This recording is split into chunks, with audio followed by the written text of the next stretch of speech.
ठाकरेंची सेना आणि मनसेमध्ये जागा वाटपाच्या प्राथमिक चर्चेला सुरुवात। मनसेला 70च्या आसपास जागा देण्याची तयारी ठाकरेंच्या शिवसेनेनं दाखवल्याची माहिती।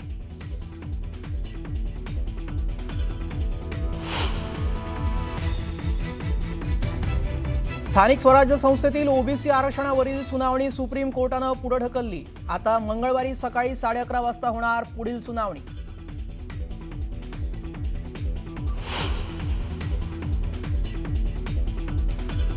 उपमुख्यमंत्री अजित पवार आणि प्रफुल्ल पटेलांनी घेतली मुख्यमंत्री देवेंद्र फडणवीसांची भेट। भेटीचं कारण अद्याप गुलदस्त्यात।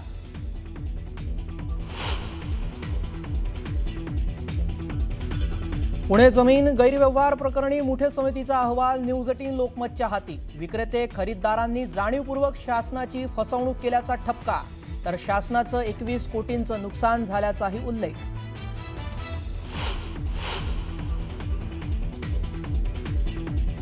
पार्थ पवार जमीन घोटाळा प्रकरणी शीतल तेजवाणींचा जबाब नोंदवला। पुणे पोलिसांच्या आर्थिक गुन्हे शाखेनं नोंदवला जबाब।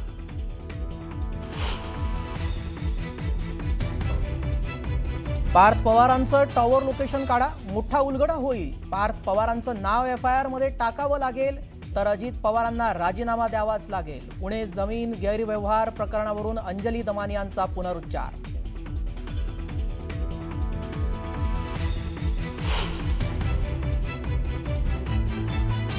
सोलापुरात राजन पाटलांच्या मुलाचं अजित पवारांना थेट आव्हान। बाळराजे पाटील यांचा व्हिडिओ व्हायरल, तर राजन पाटील यांनी बाळराजेंच्या विधानाबाबत व्यक्त केली दिलगिरी।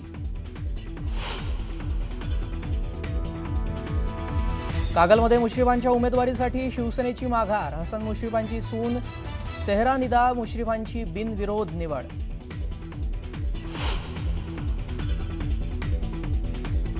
वर्धा आणि इंदापूरमध्ये केळीचे भाव कोसळल्यानं शेतकऱ्यांवर आर्थिक संकट। शेतकऱ्यांनी केळीच्या पिकावर फिरवला रोटावेटर।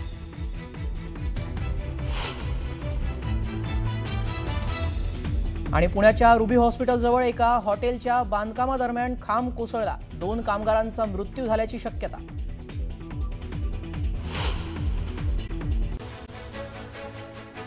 पुणे जमीन गैरव्यवहार प्रकरणी मुठे समितीचा रिपोर्ट आलेला आहे आणि तो रिपोर्ट न्यूज 18 लोकमतच्या हाती आलाय।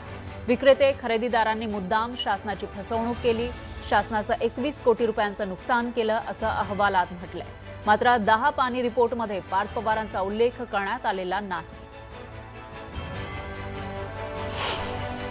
मुंबईमध्ये मग या निवडणुकीपूर्वीच फुटल्याचं दिसून येत आहे। काँग्रेस नेत्यांनी शरद पवारांची भेट घेतली आहे, मात्र काँग्रेस उद्धव ठाकरे आणि मनसेसोबत संपर्क साधणार नसल्याची माहिती आहे।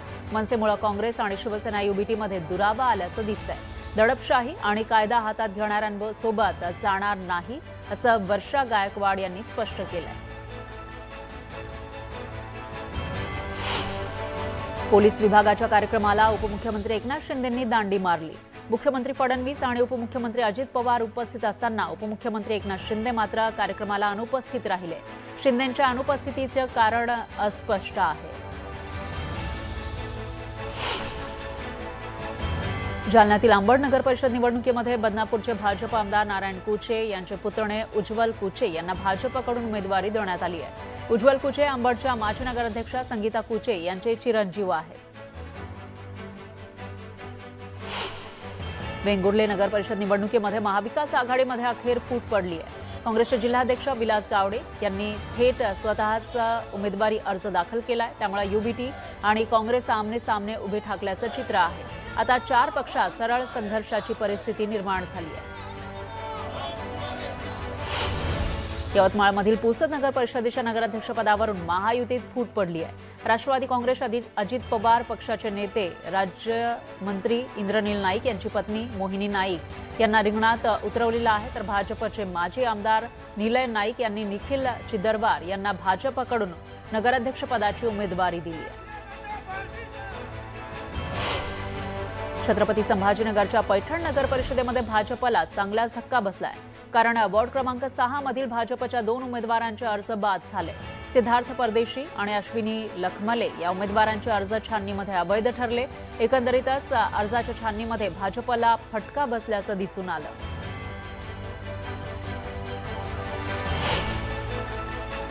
भुसावळ नगरपालिकेमध्ये वॉर्ड क्रमांक 7 मधून भाजपच्या नगरसेवक पदाच्या उमेदवार प्रीती मुकेश पाटील यांचा बिनविरोध विजय झाला। प्रतिस्पर्धी 2 उमेदवारांचे अर्ज बाद झाले। दरम्यान भुसावळ नगरपालिकेमध्ये भाजपचा एका जागेवर बिनविरोध विजय झाला, त्यामुळे भाजप कार्यकर्त्यांकडून जल्लोष करण्यात आला। अमरावती जिल्ह्यामध्ये 10 नगरपरिषद आणि 2 नगरपंचायतींसाठी निवडणूक होणार आहे। रात्री उशिरापर्यंत उमेदवारी अर्जाची छाननी करण्यात आली आहे। नगराध्यक्षपदाचे 19 आणि नगरसेवक पदाचे 295 उमेदवारी अर्ज छाननीत अवैध ठरले।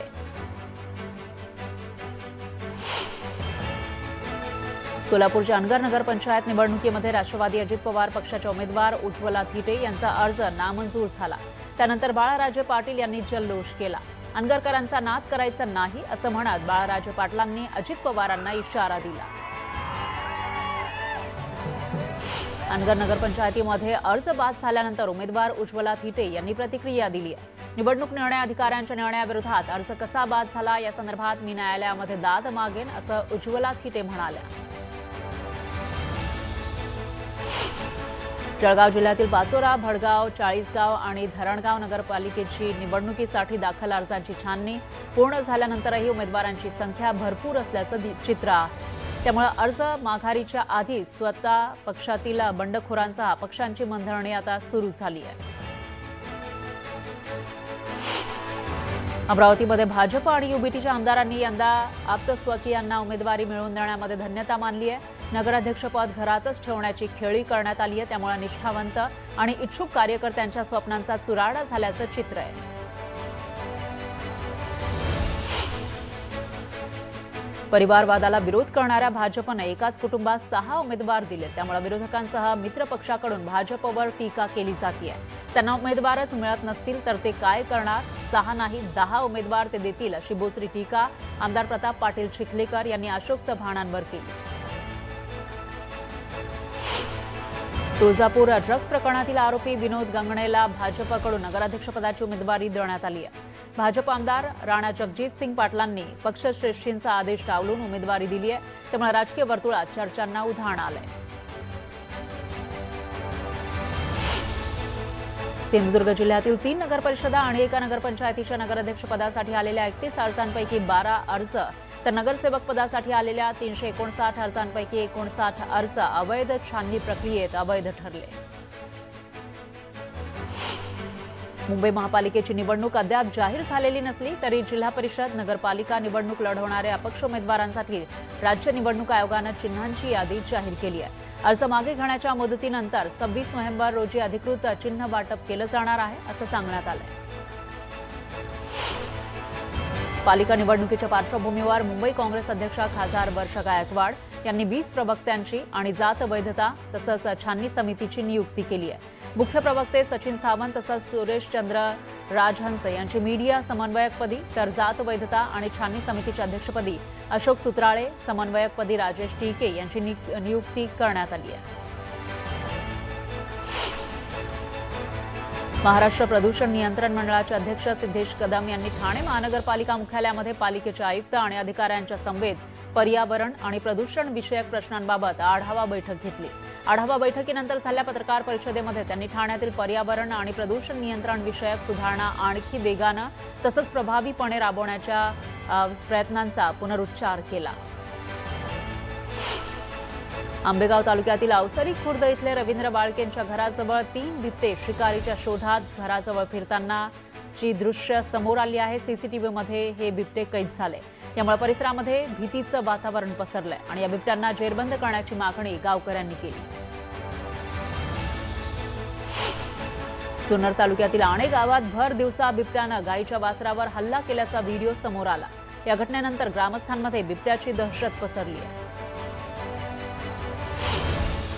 सांगलीच्या वाळवा तालुक्यातील कामेरी इथल्या शिवारात ऊसतोड सुरू असताना ऊसतोड मजुरांना बिबट्या सदृश्य 4 लहान पिल्लं आढळली, पण ही पिल्लं बिबट्याची नाही तर ती वाघाटी मांजराची असल्याचं वन विभागानं सांगितलंय।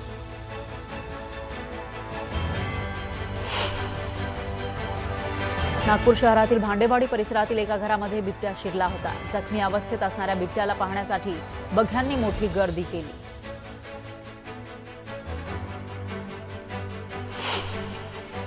दौंड तालुक्यातील पारगावात मेंढपाळाच्या घोड्यावर बिबट्यानं हल्ला केला. 50,000 रुपये किमतीचा लाल रंगाचा घोडा जागीच मृत्युमुखी पडला.